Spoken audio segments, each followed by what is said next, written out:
Le carrefour terminus Mimoman à Yaoundé a connu une ambiance peu habituelle ce mercredi. Les agents de répression de la mairie de Yaoundé 4e ont décidé de saisir les motos qui n'ont pas été identifiées. En rappel, au mois de novembre 2020, l'autorité municipale de cette commune a entrepris de faire identifier tous les mototaxis opérant dans la circonscription de Yaoundé 4e. Et après la phase de sensibilisation, voici venue la répression, laquelle suscite la grogne des mototaximans qui disent être confrontés à une arnaque dans la procédure de paiement. Je m'amène vers mon frère le matin, je lui dis on paye le choisi à combien puisque la répression a commencé. Mon frère me répond que c'est 10 000 alors que c'est 6 000. Vous voyez un peu, la mairie reconnaît 6 000 francs. Du côté de l'accusé, les écrits du tableau contredisent les propos rassurants. Il faut débourser 6 000 francs. Les 6 000 francs sont départagés ainsi. La fiche d'identification en elle-même que la mairie nous fournit va coûter 1 000 francs et le timbre, il va avec le timbre une fois. Les autres 5 000 sont les autres 5 000 qu'on produit dans le kit du conducteur. Celui qui se présente comme leader syndical est rejeté par les siens.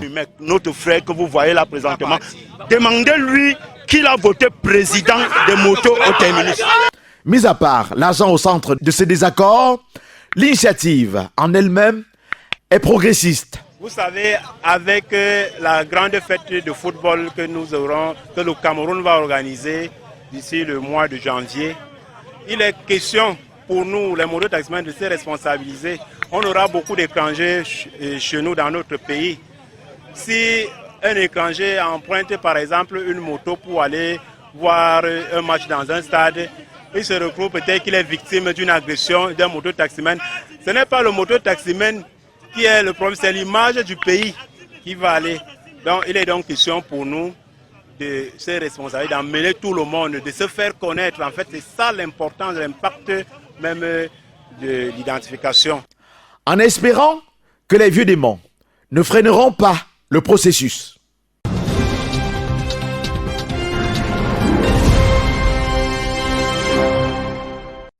Des écrits qui renseignent sur les maisons à louer sont visibles à presque tous les coins de rue des carrefours des villes camerounaises.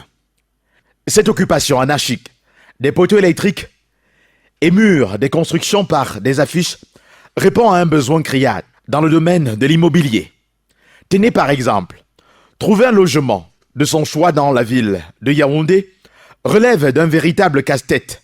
Les entreprises immobilières locales proposent des solutions qui ne sont pas à la portée de tous les Camerounais.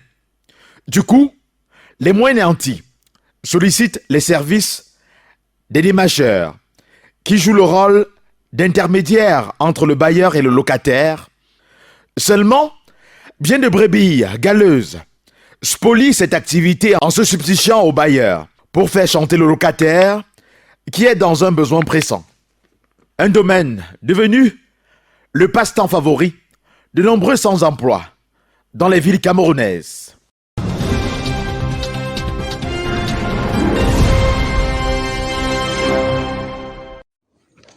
Difficile de circuler dans les artères de la ville de Yaoundé sans apercevoir une brocante. Au quartier Sos, ces boutiques jonchent les rues. En effet, le mot brocante désigne le commerce des objets usagés. En général, ces articles proviennent des pays occidentaux. Et la brocante, ce sont des appareils électroménagers importés. Ce n'est pas tout le monde qui aime les appareils neufs. J'ai les importateurs, j'ai les partenaires, certains partenaires qui me font venir la marchandise depuis l'autre côté, quoi. Entre les difficultés dans la gestion des clients et la faiblesse du profit, les brocanteurs se retrouvent aujourd'hui dans une position économique de plus en plus précaire. Ce qui me dérange aussi plus, c'est il y a le soleil, la pluie et des voleurs, quoi. On se passe le temps à venir voler toute la nuit. On a fait presque 6 mois sans marchandises à cause du Covid, quoi. Il y a des clients qui arrivent. Et parfois tu donnes les prix, on t'insulte, ces appareils d'occasion, tu es plus cher que le neuf. et tout. Bon, on a rencontré beaucoup de trucs, beaucoup de difficultés sur le terrain. Malgré tout, ces derniers parviennent tout de même à se faire des bénéfices. Bon, quand il y a le marché, franchement, il y a des jours où tu peux vendre facilement même 500 000. Des mois où tu peux te retrouver dans les 3 millions, 4, 5 millions. Aussi, certains clients révèlent avoir une préférence pour ces objets usés. Le bon matériel, c'est dans les brocantes. Les brocantes, la friperie, les brocantes, c'est la meilleure des choses. Moi, je ne m'habille pas avec les choses neuves. Je m'habille avec les choses des brocantes. Mais il faut noter que ces articles vendus à petit prix sont des véritables pollueurs car ne respectant pas, dans la plupart du temps, les normes environnementales.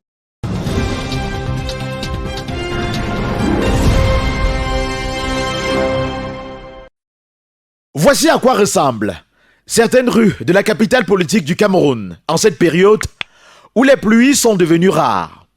Les ordures nauséabondes qui se dégagent des rigoles bondées d'ordures présentent l'image de la honte pour un pays qui s'apprête à abriter dans moins de 5 mois le rendez-vous continental du football africain. Comment expliquer cet état d'insalubrité alors que toutes les communes d'arrondissement à Yaoundé ont instauré les matinées de propreté? Les concepts ville propre développés depuis bien d'années par la mairie de ville sont-ils vraiment efficaces? On peut se voiler les yeux en cette période estivale où les jeunes stagiaires s'investissent dans le nettoyage des rues au compte de ces communes. Mais la continuité permanente de ce service pose toujours problème. L'urgence dans l'implémentation des stratégies efficaces de lutte contre l'insalubrité s'impose et les magistrats municipaux, qui sont censés être plus proches de la population, doivent impulser ce dynamisme. L'exemple du maire de Yaoundé 5e, qui s'illustre dans cette voie, l'enjeu est national et la prise de conscience doit être individuelle dans ce combat contre l'insalubrité dans nos villes.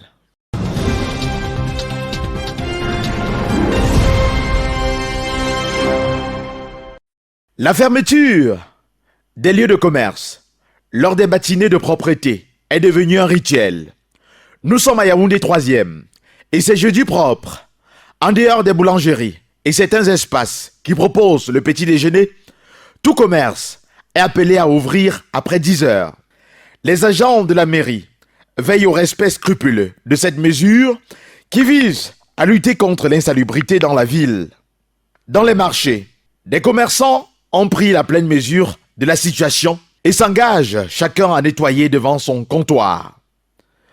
D'autres, par contre, ne trouvent pas d'intérêt à être présents et préfèrent attendre l'heure d'ouverture pour quitter la maison. Conséquence, les ordures jonchent toujours les rues de la ville en attente d'une force providentielle qui pourrait s'en débarrasser. Si cette initiative des maires d'arrondissement de la ville de Yaoundé était bien organisée, cela contribuerait à renforcer l'activité des nettoyages que mène Isakam, l'entreprise en charge de l'hygiène et salubrité, visiblement essoufflée par la montée des ordures.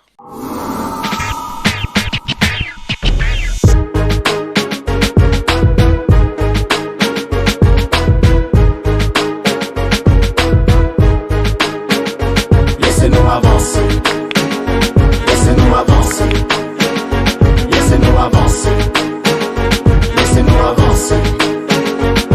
Quand on sort une œuvre que le public plébiscite, que la crème de la chanson félicite, comment oses-tu douter quant à sa réussite? Même Dieu et le diable ont fredonné le mythique.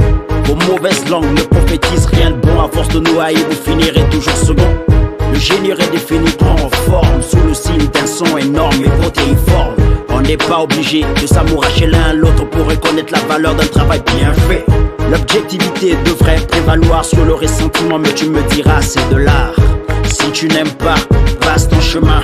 Si tu n'aimes pas, n'achète pas pour rien. Les choses transcendent toute personne. Pourquoi déblatérer sur ma magie de ré mi fa sol? Je sais par expérience quand c'est bon ça fait jaser. Tout le monde dit au quartier c'est le petit sorcier. De sa musique qui marche franchement on en a assez. Excès de succès à ce Laissez-nous avancer. Laissez-nous avancer. Laissez-nous avancer. Laissez-nous avancer. Laissez-nous avancer. Laissez-nous avancer. Laissez-nous avancer. Laissez-nous avancer. Marchands de journaux, disquaires, comptants, vendus sur les prouesses du mythique et laissés des langues pendues, des malentendus, de malentendants très tendus. On jaillit de notre gloire et de nos textes bien entendus. Parti comme c'est là, comme Ayrton Senna, ça saigne notre Formule 1, l'arène dans laquelle il y a dissension, multiples ascensions. Une jalousie du travail de l'autre qui ne dit son nom. Pour être S-I-M-P-L, les gens ont mauvaise foi et ça file une peur bleue. Au quartier on écope et ça fout les pellicules. Les imbéciles construisent des discussions de nuls. En définitive, avec grand D, les gens manquent de lecture, de faits et d'objectivité. Les goûts et les couleurs ne se discutent pas vainement, mais il faut pas être trop bêta. Laissez-nous avancer. Laissez-nous avancer. Laissez-nous avancer. Laissez-nous avancer. Laissez-nous avancer. Laissez-nous avancer. Laissez-nous avancer. Laissez-nous avancer.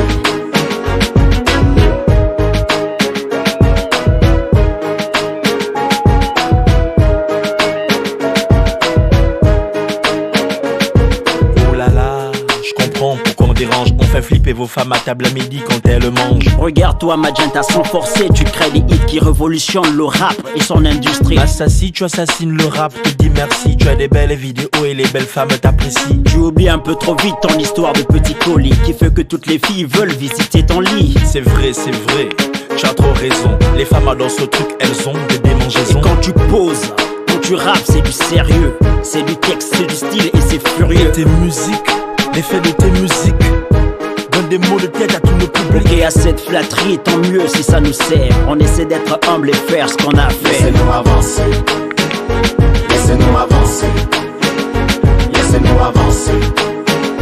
Laissez-nous avancer. Laissez-nous avancer.